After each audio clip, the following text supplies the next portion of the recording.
So AEW had their World's End pay-per-view last night, and I watched some of it. I'm recording this today and I'm gotta be honest with you guys, I'm not feeling good at all. I don't know whether I got a cold or what, but parked for the day. So I did manage to see some of that pay-per-view.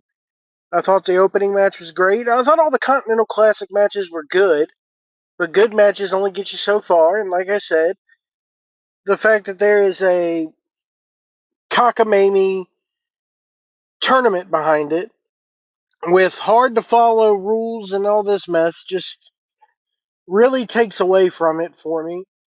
So bottom line is Okada wins the tournament after one hell of a match with Will Ospreay, and then Kenny Omega comes back. And after Omega comes back, we hear this from JR and the commentary team. The baseball players, they said Reggie Jackson had it all in the World Series. The big guy, the big moments rise all tides, and we saw that tonight. I think Okada. Yeah, but that tournament was the best start to finish that we've seen. It was. I mean, it was tremendous. Such great competitors, and you saw what the two did, push each other for the championship. I watched every match. Yep. And every match became more compelling because they're fighting for something tangible that we can follow and understand as fans. And what a moment for Kenny Omega to come in as well, right? That's what I was thinking, the return of Kenny Omega. We knew that it was imminent, but we didn't know when, we didn't know where. He's going to be competing for New Japan Pro Wrestling in just about a week, but his return to AEW, there's so many rumors going on backstage. Rumors in pro wrestling? Are you kidding me? That's news. It's like chocolate and peanut butter, two great tastes that taste great together. Very good. But Kenny Omega, I mean, it feels so good to have him here in AEW, one of the founding fathers of AEW and a former AEW world champion. So you see there, they're trying to cope. They're trying to get you to care even more now that the tournament is already done. And big moments rises all ships and all this, and I'm just like, yeah, you're coping big time for the fact that this company has not had big moments like this since Bryan Danielson and Adam Cole debuted. What was it, 2 years ago? You haven't had really at all. Maybe Adam Copeland debuting was a big one. That's about it. So, that mess of, oh, I watched every match of the tournament. Dude, you're a commentator. You work for the promotion. Why wouldn't you have watched every match?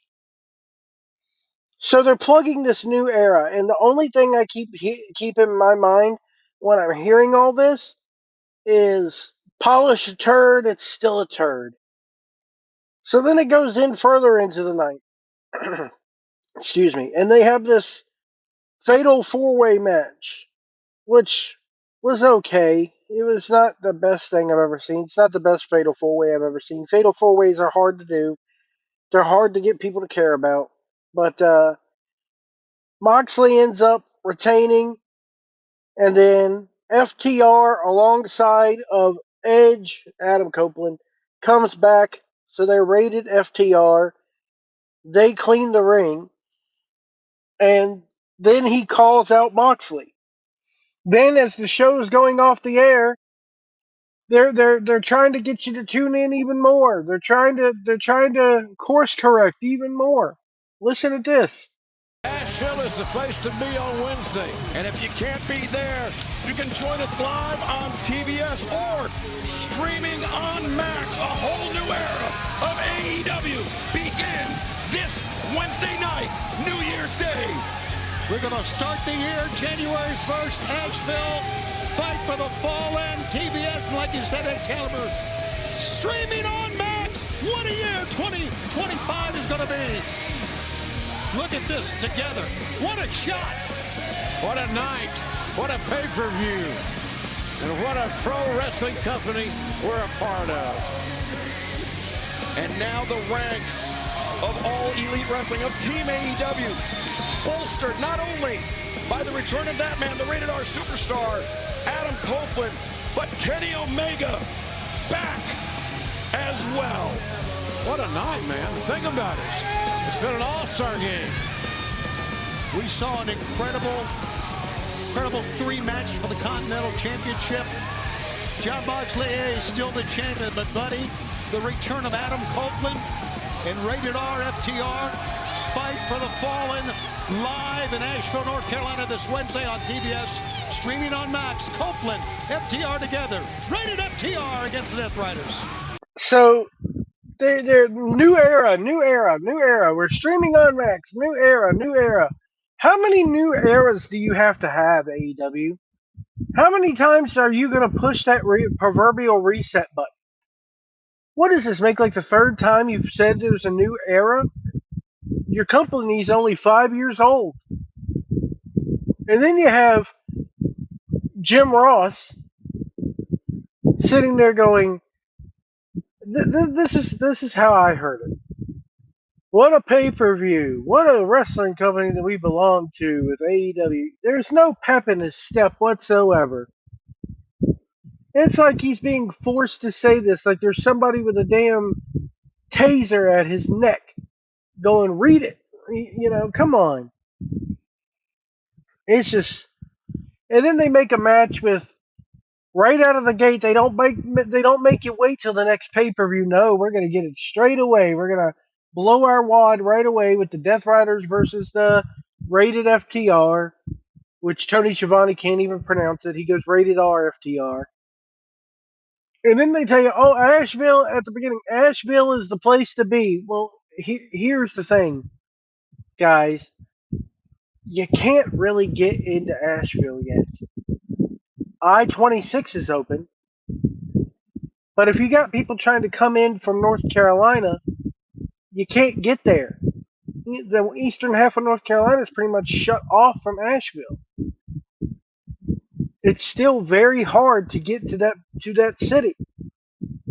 There are back roads and everything you could cut through, but if you're coming from the eastern part of North Carolina, you got to go all the way up I-77, up to I-81, down I-75, you know, or 81 to 26. It's a mess. It's an absolute mess to get there.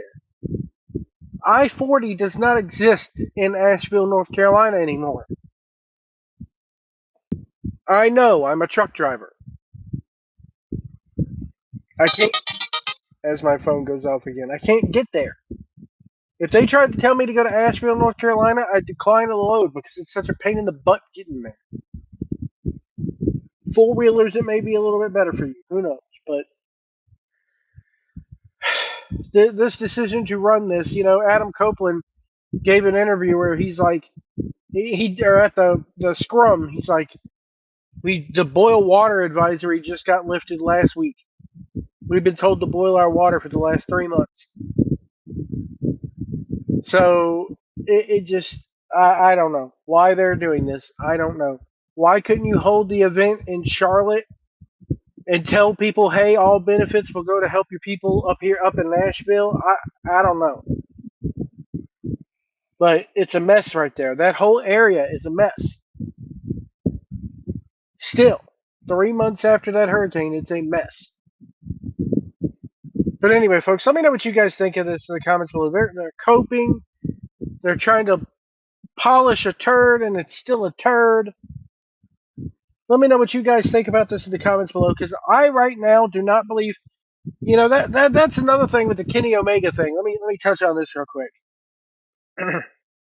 That pay-per-view, All In, is happening, what, July?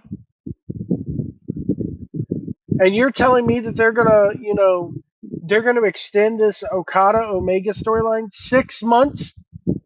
6 months? I don't see how they're gonna do it.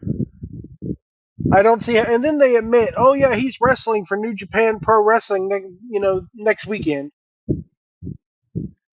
But his AEW return, he had to return to AEW before he returned to New Japan. Guess what, guys? He's already returned for New Japan. He appeared on their TV before he appeared on AEW TV.